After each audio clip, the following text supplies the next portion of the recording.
Well, good morning, everybody. We are here at Cedar Point for their Winter Chill Out 2022, which benefits a kid again. Tickets this year were $65, and they sold out in pretty much under 5 minutes. Last year was 10 minutes, this time it was 5 minutes. So what this allows people to come in and walk around the park during their off-season time, where they're rehabbing all the rides to get ready for the 2022 season. Some areas are going to be off limits to video, but they do allow photography, so during the course of this video you'll see mixtures of video and still pictures. So we're going to go ahead on in, probably wander around the gift shop and take you along with us. They still have the Halloween Weekends banner up. They still have the 150th sign up. And they have the carousel pretty much wrapped up. The horses are still on the poles, but they have everything wrapped up to help protect from the cold winds and the snow. And we're probably gonna go to the Point Plaza here, which is like the main gift shop, to see what kind of new things that they have out for this year. We just walked into the gift shop, and yes, they do have Winter Chill Out 2022 shirts. They look to all be long sleeve. Shockingly enough, I did find a 3X1 at $32.99. And one thing for this year, as it has been with all the Cedar Fair parks going forward now, is they're all going cashless. So you have to have credit or debit card or a gift card. But yeah, they're all cashless this year. Made the Thrill Cedar Point t-shirts. They got collectible pins. That's going to be new this year. But they've done the posters. But now they're coming out with t-shirts that matches the poster. Yep, I'm definitely going to be getting the Magnum one. Hopefully they make one of my size. And part of the Millie one. But yeah, we'll definitely be collecting the pins.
Alright, we just got out of the costume shop. Now, fortunately, no video was allowed, but we did take a few pictures, so we're probably going to insert a few of the good ones in right now.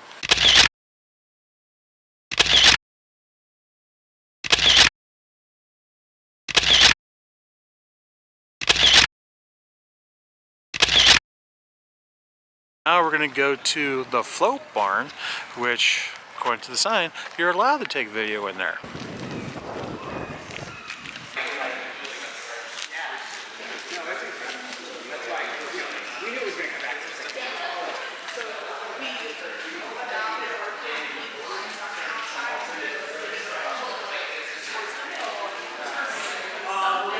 So if you remember back to the 150th video for the parade, this was the main float that led off the parade, was right here.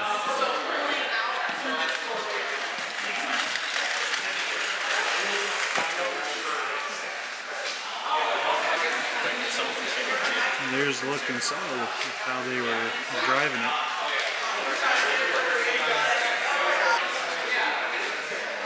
Here's the float for the games. Beach float.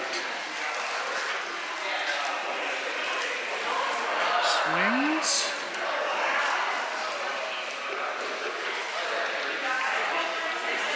This is the back side of the breakers float.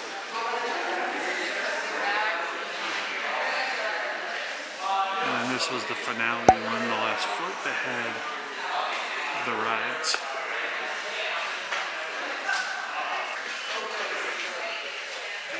And there you can see it on the floats right there.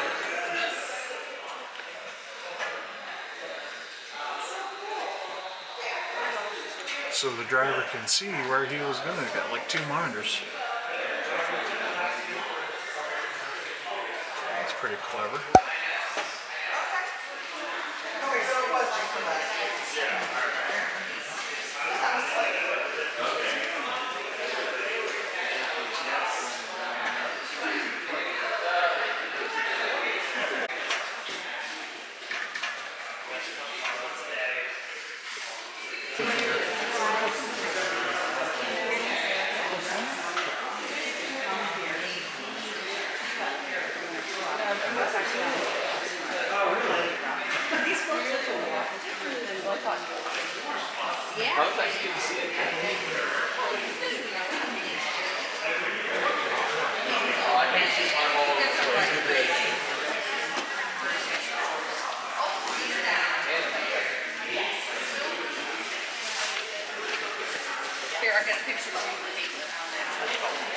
Well, what'd you think of the games in the float barn? It was interesting.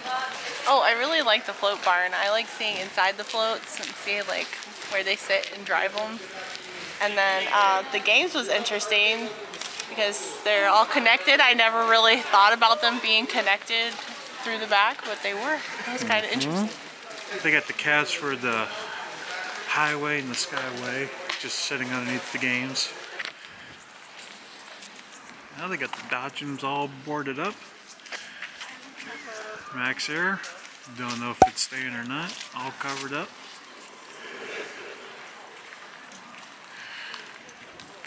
Ferris wheel cars are off the big wheel. Just sitting there chilling on their own pallets. And as you can see by the background, Wicked Twister is no more than.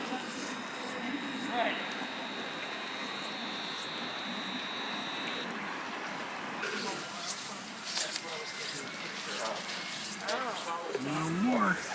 Yep. And look, someone left some flowers. Yeah, she's all gone, except for what's left of the concrete from the station and whatnot. Got to ride it a couple of times. Didn't care for the restraints because they weren't too good for bigger gut people. But it was alright. I mean, its claim to fame was taller than any other impulse coaster, and it had double spikes instead of the old holding brake. But I'm still partial to Superman Ultimate Escape from Old Geauga Lake. Well, we're by the lakeside pavilions here, and underneath here they got the trains for Maverick, and back there you see the red train for Millennium Force, also the blue one, and back there's the yellow one.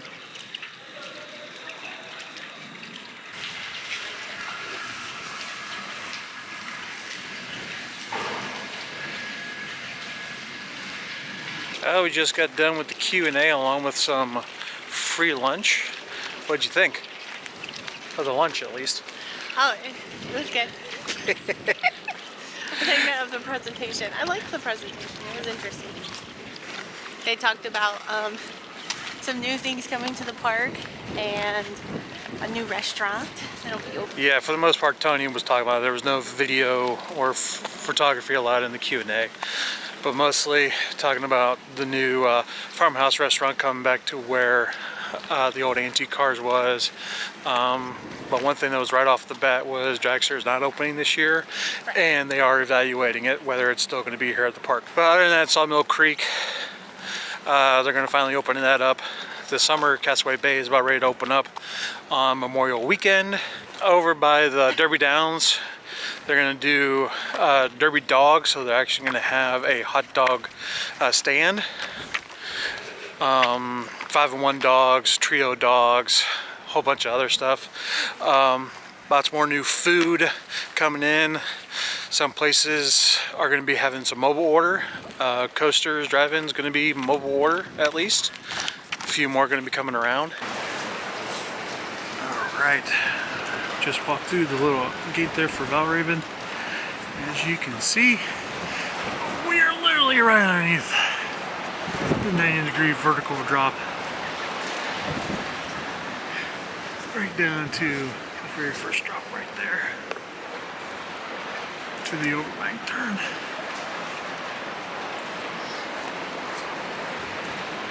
And yeah, the train will go up the hill, make the turn, hold there for about 3 seconds, and then come on down, go that way.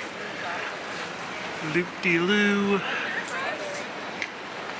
off that way to the brake run, and then down that way.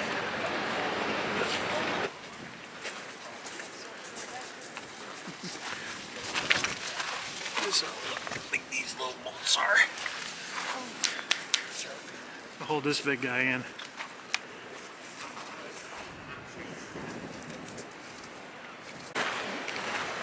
Very slight. Scary. Seeing like this close to such a track that large. You want to get your picture right beside it? Alright, we just got out of the sign and animation department. No video allowed, but Angie did take some pictures. They had some cool signs as far as like rides open, rides closed. Older signs like for Whitewater Landing, the old Cadillac cars. The actual Wicked Twister sign itself. Even had some of the old Halloween haunt props, and even some of the current ones that they use for the last couple of years. But we're going to insert some of those pictures right now.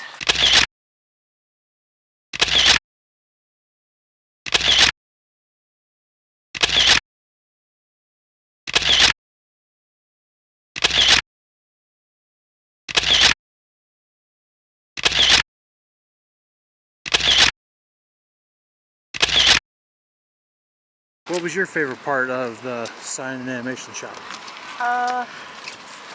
Animatronics. I love the animatronics.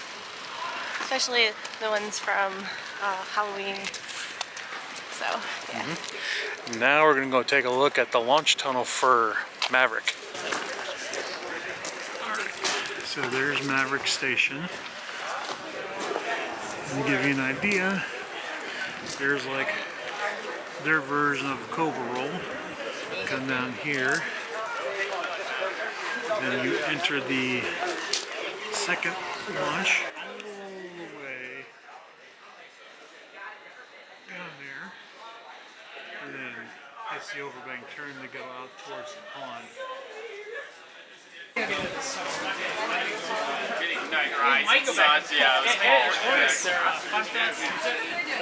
Try along the track.